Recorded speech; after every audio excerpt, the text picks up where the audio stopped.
A grandchild who talks about wanting to be a painter is simply ridiculous. We don't have such a grandchild.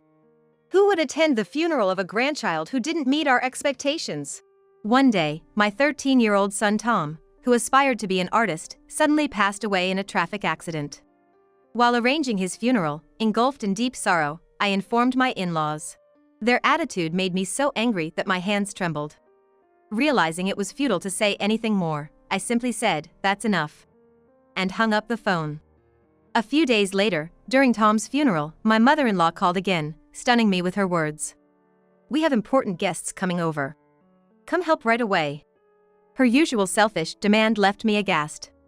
I refused, saying it was impossible because of my son's funeral, but she dismissively insisted in a high-handed manner.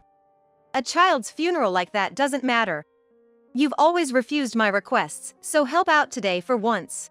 Enraged by her irrational demands, I accepted and went to my in-laws' house, holding my son's portrait, still in my mourning clothes, after the funeral ended. I decided to cut ties with them that day. I couldn't bear any more of their behavior. Arriving at their house, what awaited me was an unexpected outcome. My name is Susie. I'm a 43-year-old homemaker. I met my husband through a friend's introduction, and we lived happily with our son Tom. In fact, a certain incident a while back made us distance ourselves from them. I still get angry thinking about it. Our relationship with my in-laws was never great from the beginning.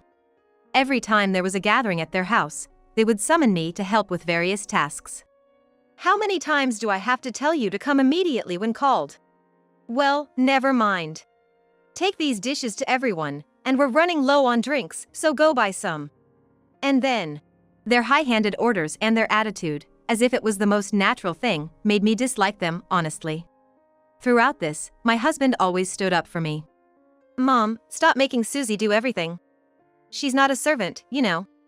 It was difficult for me to confront my in-laws directly, so having my husband express my concerns was a great relief. With his support, I tried not to worry too much about our strained relationship or their overbearing behavior. And importantly, they were always kind to my son. When Tom was born, they celebrated extravagantly, always making grand gestures for milestones and celebrations, treating him as if he was the apple of their eyes. Because they were good to Tom, I felt obliged to help out occasionally, despite not doing so every time. The turning point came when Tom graduated from elementary school. My son Tom, who loved drawing, began expressing his desire to become a painter when he was in the upper grades of elementary school. Even subtracting a parent's bias, his drawings were exceptionally good, evidenced by his numerous selections in art competitions. More than his talent, it was apparent that he was happiest and most alive when drawing.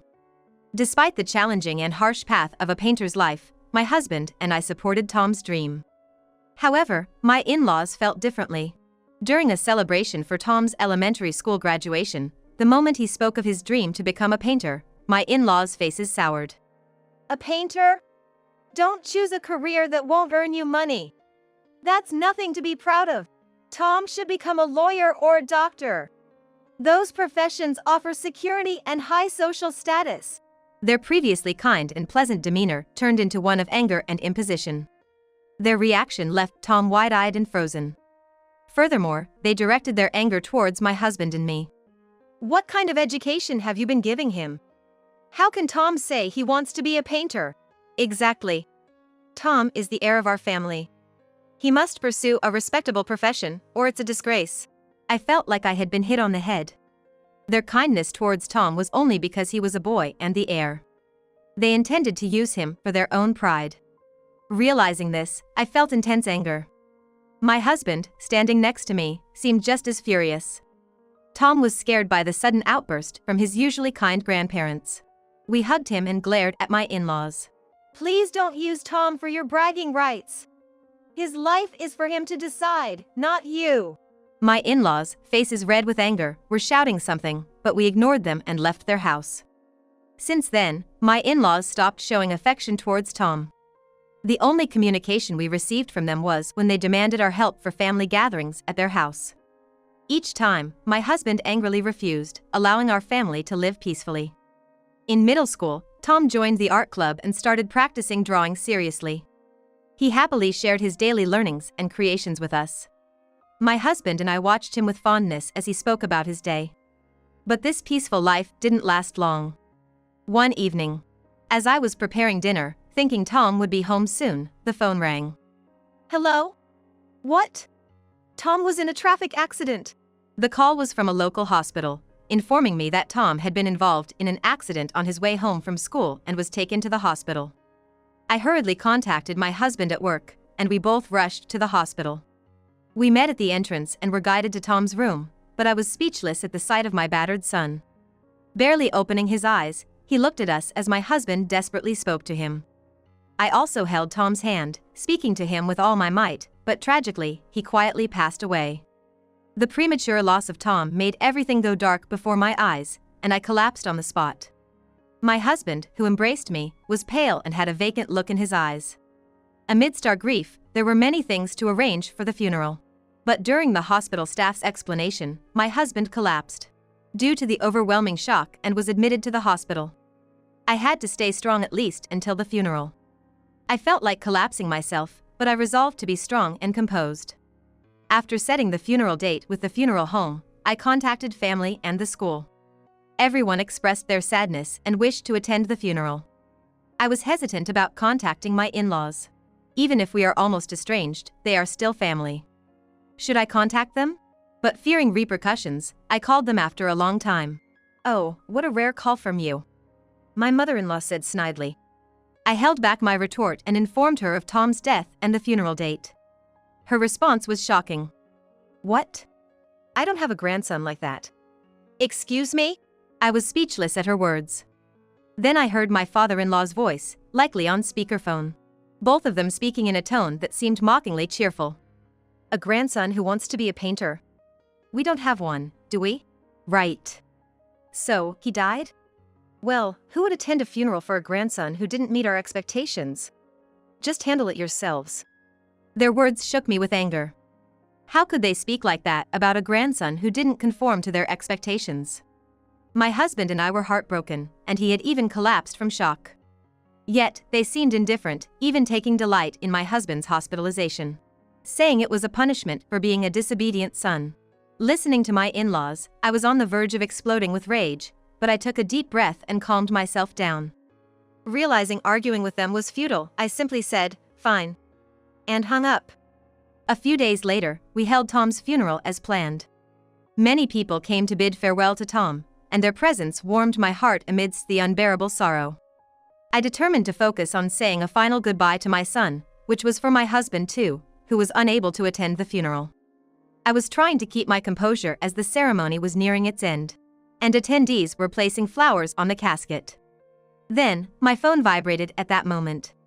I hadn't turned it off, expecting several messages, and when I looked, I saw my mother-in-law's name on the display. I discreetly moved to a corner of the room and answered the call. "Mother-in-law, is it urgent? I'm at the funeral right now and would prefer not to take calls," I whispered. To this, my mother-in-law responded in her usual domineering tone. "A funeral? Oh, is that today? Well, that's irrelevant. I have important guests coming over shortly. So, come and help out." I was stunned by her selfishness, as usual. What did she just say? "No, I'm at my son's funeral right now." Enough talk! Come right now! You've always turned down my requests, so help out for once today. The guests arriving today require special attention. Despite my hopes for a misunderstanding, my mother-in-law was insistent, paying no heed to my situation. Drained of energy and time to argue, I decided this would be my last encounter with my in-laws and told her I'd come after the funeral. After managing to get through the burial and saying goodbye to the attendees, I headed to my in-laws' house in my mourning clothes, holding my son's portrait. When I rang the doorbell, my mother-in-law appeared, looked at me, and scolded. "You came dressed like that. How insensitive." "Well, never mind, the guests are here, so get to work." Ignoring my son's portrait, she turned away. Seeing her attitude, I realized she only saw me and my son as conveniences and headed to the living room, determined. "Come to the kitchen, not the living room. You can't be seen by the guests like that." Despite her calls, I opened the living room door. The guests, friends of my in-laws, were surprised by my sudden entrance and stared at me, dressed in mourning clothes, holding the portrait. After a brief silence, one guest, gazing at the portrait, asked, "Tom, is that you?" Shocked to hear my son's name, I turned towards the voice and was further surprised. "Could you be Mr. Smith?" The man was a kind neighbor who had taught my son painting years ago and whom my son adored. He had always been kind, answering my son's questions and indulging in his painting sessions. He had praised my son's talent, believing he'd become a great painter. Sadly, he had moved away last year, and my son had missed him, but he had kept painting, believing in their future reunion. I had wanted to inform this neighbor of my son's passing but lacked the means. Meeting him here was unexpected. As I was processing my thoughts, the other guests asked him, "Mr. Smith, do you know her?" Wondering if he was someone important. I was about to ask when my mother-in-law interrupted. Susie, I told you to come to the kitchen. This man is a very famous painter. It might be hard for someone as rude as you, but please be careful not to offend him. Only then did I realize that this neighbor, friendly with my son, was a painter. Neither my husband nor I knew much about painting, so we hadn't realized his significance. So that was the case. "I apologize for not realizing you were professionally mentoring him," I said, shaking hands with him even though it felt a bit late. But instead of focusing on that, he asked with a trembling voice, "Tom has passed away?" His face was filled with sorrow. I nodded in response. "My son died in a car accident a few days ago. Today was his funeral, but my in-laws, who never accepted his dream of becoming a painter, didn't attend. Instead, they called me during the funeral, demanding I come help out immediately. That's why I am here today, to cut ties with them along with my son." As I spoke deliberately and calmly, everyone present, except my in-laws, looked at them in disbelief. My in-laws, on the other hand, were flustered, contorting their faces and unnerved by the cold stares from their friends. "What are you talking about, Susie? We had no idea today was Tom's funeral. We would never do such a thing." My father-in-law stammered in a panic. Amidst his excuses, the painter stood up and said, "Enough." He then stared coldly at my in-laws and said dismissively, "Excuse me, but I must leave." The in-laws and their friends tried to stop him from leaving, but he shrugged off their hands. "It's clear who is lying between you and Tom's mother. I am disappointed in you. Please, do not involve me in your affairs anymore." His words left the room frozen. Seizing the moment, I turned to my in-laws and said firmly, "As of today, I am severing ties with you. Please, do not contact me or my husband ever again." After glaring at my stunned in-laws, I left their house. A few days later, my husband's health improved, and we returned to our home.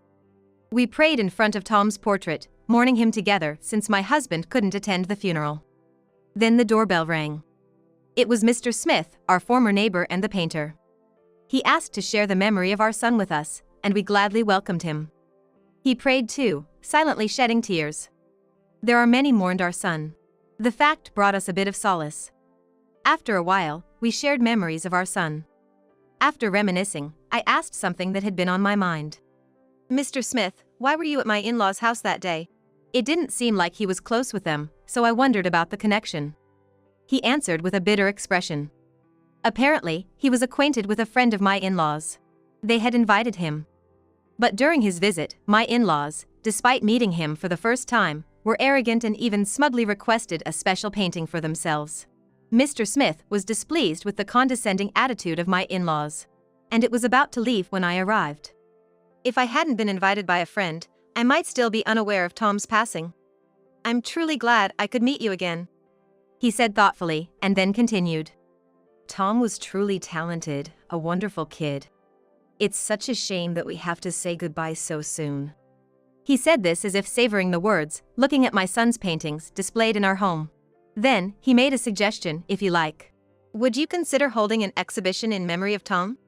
His works are too good to be kept hidden. They deserve to be seen by many." This proposal was a surprise for my husband and me, who were grieving our son's loss. At first, we were taken aback. But remembering Tom's wish to have his paintings seen by many, we decided to go ahead with the exhibition. With Mr. Smith's help, we organized a memorial exhibition at the local community center. From the first day, many people came to see Tom's paintings, filling my husband and me with emotion. His classmates, neighbors, and even people who never met Tom, like Mr. Smith's friends, all came. Sharing memories of Tom with those who knew him lightened my heart a bit. But then, my in-laws showed up. Aren't these paintings great? My grandson painted them. He would be so proud to see this exhibition, up there in heaven. They bragged to the visitors. Despite previously mocking Tom's dream of becoming a painter, they were now boasting about him. My anger rose as I was about to retort when my husband shouted, "Don't you dare talk about Tom like that. You, who denied and belittled his dream and didn't even attend his funeral." Furious, my husband publicly exposed all the wrongs my in-laws had done. The visitors were initially shocked by his outburst, but their expressions changed as they heard the story. When my husband finished, everyone looked at my in-laws with contempt. Mr. Smith then delivered the final blow. "You have no right to be here at this exhibition. Please leave now." Surrounded by scornful eyes, my in-laws were indignant. "That's a lie." "We always cared about our grandson and supported his dream to be a painter." They continued to lie even then. Frustrated, I pointed to a painting that was pieced together with tape. "See this painting? It's taped together because when Tom told his grandparents about his dream to be a painter, they tore it up, calling it foolish. But this was the painting that first got him selected in a competition. When they destroyed his dream and his most treasured painting, he cried as he pieced it back together." Hearing this story, the visitors began murmuring, condemning my in-laws. "That's going too far. Why didn't they support his dream? How could they show their faces here after doing something so terrible?" Unable to bear the condemning stares and words, my in-laws twisted their faces in frustration and, clenching their teeth, fled the scene like they were escaping. Despite the trouble with my in-laws, the memorial exhibition for Tom was successfully concluded. The pain of losing our son hasn't faded, but my husband and I are coping by sharing memories of him. One day, while in this mindset, I received a call from a payphone. Curious, I answered and was shocked to find it was my father-in-law on the line. As I was at a loss for words, he rapidly explained his situation. Apparently, my mother-in-law had fallen and broken her leg, requiring hospitalization. While hospital care was manageable, she would need home care after discharge. He said it was hard for him alone to take care of her even now and demanded that I start helping at the hospital immediately. Disgusted by his audacity, I sighed. "I don't have a mother-in-law. Are you sure you're calling the right person?" With no intention of further involvement, I said just that and hung up, ignoring my father-in-law's protests on the other end. Later, I heard that my in-laws were ostracized by their friends for angering the painter and losing face. Furthermore, the neighbors who attended the exhibition spread the word about their treatment of us, leading to them being shunned by everyone around. Even after my mother-in-law returned home from the hospital, nobody seemed concerned or willing to help, leaving them completely isolated. Additionally, the neighbors kept watch to ensure my in-laws didn't approach us. Thanks to that, we lived without any contact with them but still received updates. Apparently, my father-in-law had been managing her care alone but eventually hurt his back.